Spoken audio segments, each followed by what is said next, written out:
Le Portugal s'est fait peur face à la Hongrie pour son entrée à l'Euro 2020.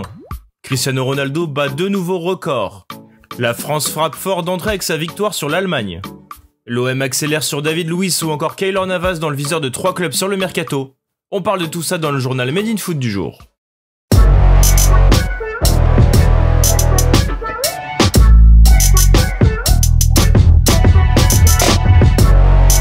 Ce mardi, en fin d'après-midi, le Portugal a pris son temps, mais s'est finalement largement imposé face à la Hongrie 3-0, lors de la première journée de la phase de groupe F de l'Euro 2020.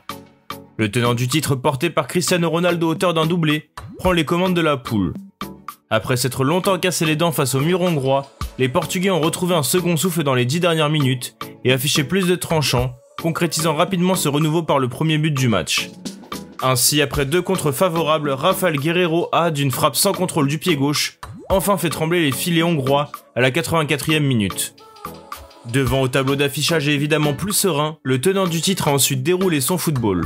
Cristiano Ronaldo, à peine 3 minutes plus tard, a réalisé le break en transformant un penalty. Enfin, dans le temps additionnel, CR7 a terminé le match au terme d'une sublime action collective pour marquer le 3e but. Pour son entrée en lice, le champion en titre a été bousculé, mais a fait le travail pour prendre la tête du groupe. Avec un doublé décisif contre les Hongrois, Cristiano Ronaldo a mis la main sur 2 nouveaux records hier. L'attaquant portugais qui adore empiler les records est devenu hier le premier joueur de l'histoire à participer à 5 éditions de l'Euro, 2004, 2008, 2012, 2016 et 2021. Si cette stat montre sa longévité et son professionnalisme, CR7 a sûrement préféré l'autre record qu'il a fait tomber hier. Ainsi, avec ses 2 buts face à la Hongrie, le Portugais est devenu le meilleur buteur de l'histoire de la compétition, avec 11 réalisations à son actif.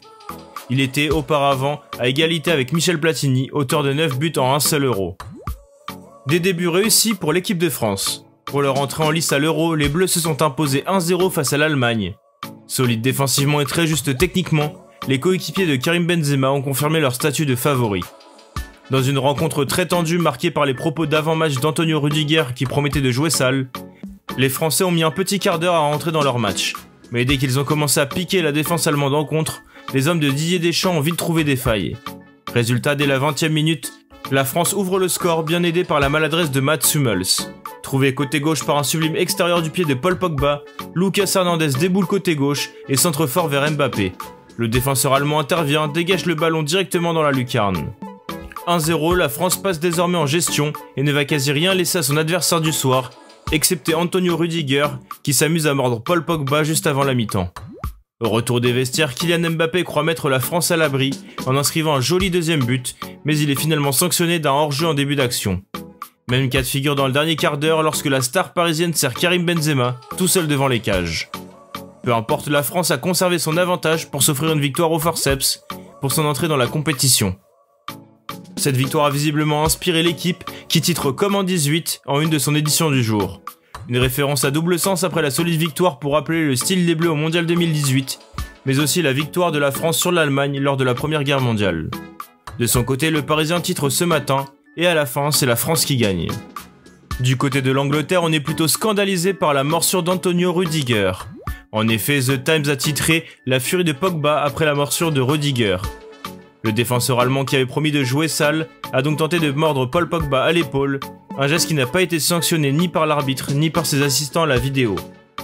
Aujourd'hui, 3 matchs sont au programme de l'Euro, Finlande-Russie à 15h, Turquie-Pays de Galles à 18h, et enfin Italie-Suisse à 21h.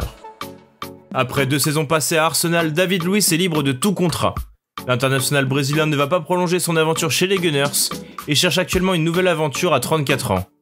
Récemment, Pablo Pavan, le biographe de Jorge Sampaoli, révélait que l'Olympique de Marseille s'était penché sur ce dossier. Une information confirmée ce mercredi par l'équipe, qui révèle que cette piste prend de plus en plus d'ampleur depuis quelques jours.